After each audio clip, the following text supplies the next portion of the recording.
Post and put the weight needed on her. Piper's pin. Left leg. Shoulders down. Shoulders down. Did it. Like the video, subscribe to the channel, and turn on those notifications. And once you're done, leave a comment down below and I just might end up responding.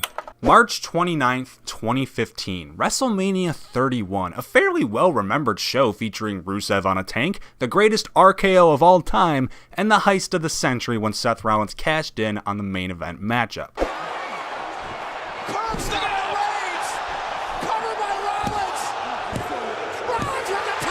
Yet, in the years following, the most talked about and speculated moment of the entire night wasn't even revolving one of the matches. Instead, it was when Triple H and Stephanie McMahon came out before the penultimate match to talk up attendance records before talking even upper the game's victory over Sting earlier in the night. Good God, I did not need to remember that. One Dwayne "The Rock" Johnson agreed and decided he'd heard enough and made his way to confront the authority, but was slapped and taunted to retaliate by Steph because what was Rocky gonna do? Beat the shit out of a non-wrestling woman at WrestleMania? So, The Rock did what any sane man would do, and he brought out his backup, the true talk of Mania 31, Ronda Rousey. And that is the biggest WrestleMania moment of the night. It's The Rock and Ronda Rousey laying the smackdown on your candy asses. By this point of early 2015, Ronda Rousey already had 5 UFC main event or co-main events under her belt, with each of those nights ending in victory for the then UFC Women's Bantamweight Championship. She was also that title's inaugural champion, winning it all the way back in December of 2012 and was still said champion heading into this WrestleMania appearance. You are a real representative of women's athletics. You're a true champion. Congratulations. It's an honor to call your first fight. To many people outside of the pro wrestling landscape, this was absurd. Why is the baddest woman on the planet, the most physically dominant fighter seen in years, stepping into a WWE ring? Isn't that stuff fake? Wait a second. Something's not right here.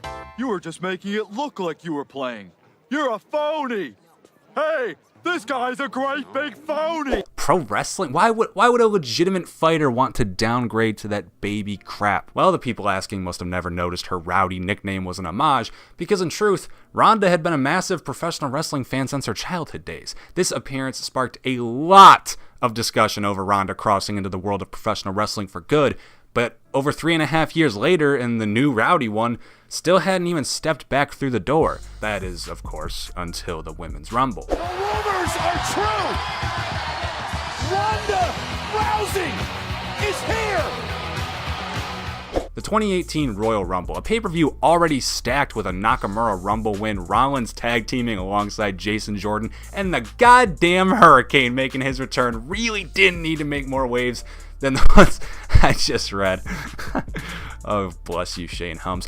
But they flexed anyways, giving the women their first ever Royal Rumble. While Asuka would be the last woman standing, she wouldn't be the only person in the ring come the show's closing moments, as Asuka's historic win would find itself slightly overshadowed by the debut of the rowdy one, Ronda Rousey. Coming out to the Freaks and Geeks theme song, Ronda walked up to Asuka before awkwardly pointing towards the WrestleMania sign, a bit ironic since Charlotte was also in the ring and Ronda happened to be staring down the person she wouldn't be fighting at WrestleMania, but whatever, I digress. Wrong Mania anyways, as Ronda wouldn't be making her in-ring debut for a good while. At Elimination Chamber, Ronda put her name on the dotted and signed her soul away to Monday Nights, officially joining the Raw brand, but not before getting a chuck on Triple H through a table because lol.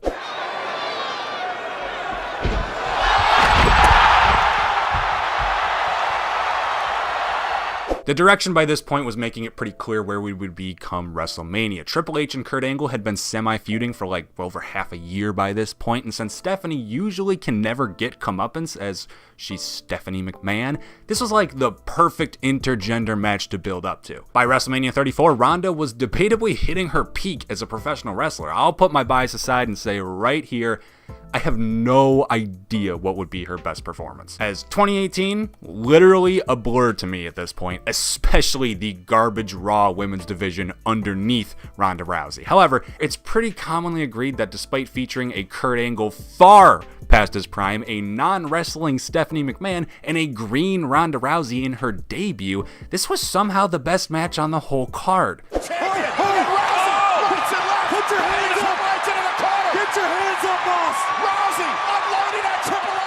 Perhaps it was the pairing with Kurt Angle, a similar drifter from a much realer form of fight whose rookie year showed a near unbelievable amount of potential and adaptability. Perhaps it was the fact that Triple H was involved. Who knows? Whatever it was nearly perfect for what the match wanted to accomplish, which for the most part was presenting Ronda Rousey as a badass. And she'd continue that on into May too, as the Raw Women's Champion Nia Jax called Ronda out before Rousey could even make a challenge herself. Ronda understandably accepted and headed into Money in the Bank with gold on her mind. Well, more rose gold, but you get it. Unfortunately, the prior champ Alexa Bliss, who dropped the belt to Nia Jax at WrestleMania but just won the Money in the Bank contract earlier in the night, had other plans and decided to enter her name to the list of Night of Win cash-ins. Next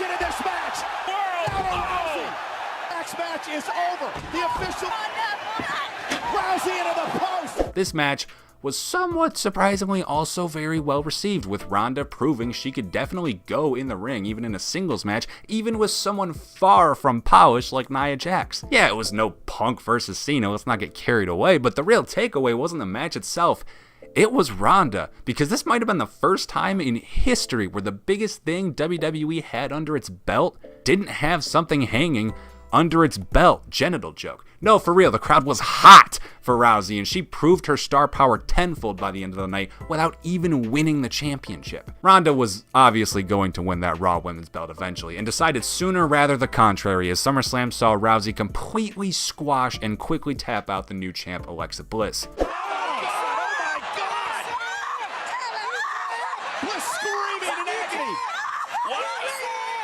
Not gonna lie, boys, this next chunk is all pure research, because if I was working off the small capacity left inside my brain, I couldn't tell you all about the rest of this title reign. In fact, I'd say the booking was a bit of a shame, because by the time Ronda was winning that title, her peak was already gone. Yeah, she was still a huge star and probably the biggest draw in the company. Don't get it wrong in the slightest.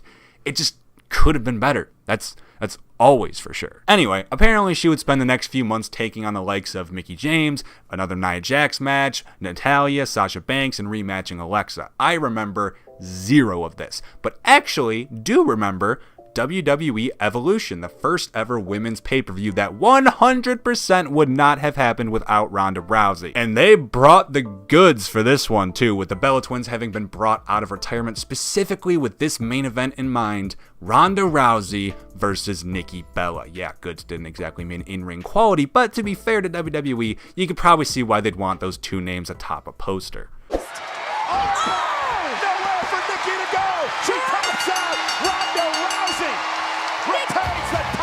An important factor to the Ronda Rousey story is Becky Lynch. While Ronda was busy squashing Alexa at SummerSlam, Becky was busy turning heel and finally letting loose and letting out her frustrations all over Charlotte Flair. Becky's character would slowly be tweaked into perfection. The heel run was really not a great idea, but she slowly turns tweener, now known as The Man, almost perfectly in time for November, Survivor Series month. And with Ronda heading up Raw and this new bold, brash Becky Lynch heading up SmackDown, one of the hottest potential cards WWE had to play was about to hit the table. Unfortunately for the time, Becky found herself concussed and out of the match thanks to Nia Jax. A blessing in disguise though. In hindsight, who the hell was supposed to lose this match? So I guess actually thank you, Nia Jax. That's a catch-22, isn't it? That's a paradox, isn't it? That's an ultimatum, isn't it? I don't know which of those it is. So instead, Ronda faced Charlotte, who would DQ herself via chair and kendo stick assault, which Rousey would get comeuppance on at TLC, costing both Becky and Charlotte the SmackDown Women's Championship after knocking them both off a ladder in the main event and letting Asuka win the title. What the? Oh, no. Ronda! Charlotte Flair and Becky. This would ultimately set up WrestleMania 35's main event. The realistic peak, maybe not for Rousey, more so for Becky, but this is the first ever main event for the females in Mania history. The triple threat saw Ronda Rousey walk in with the Raw belt, Becky Lynch walk in with the SmackDown belt, and Charlotte Flair walk in with eyes on each. But ultimately, it would be Becky Lynch walking out with the straps. Post and put the weight needed on her. Piper's pin. Left leg. Becky. Shoulders down. Shoulders down. They did it. And, well, if you didn't consider any of the potential stagnation throughout her title reign in the latter half of 2018 as the start of the fall, it might look like Ronda just sort of falls off a cliff afterwards, because still to this day, that is the last we have seen of her on WWE programming. She's popped up on the YouTube a few times. She is a regular on Total Divas now, if that counts as WWE programming, but you know what I mean. Comparing her 2018 as the top star to her 2019 as a reality star, I mean, come on. I can't tell you how much it means to me to have, like, suddenly this, like, whole family out of nowhere. And that was the rise and fall of one Ronda Rousey. That's not her name. Ronda Rousey. How about that? Let us know in the comments down below how stupid I am. Let us know in the description. Wait, you can't do that. I'm falling apart. When it's not just a simple, those are the 10, whatever.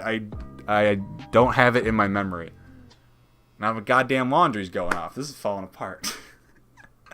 No one watches the outros anyway. Yeah, that'll do. Thanks for watching.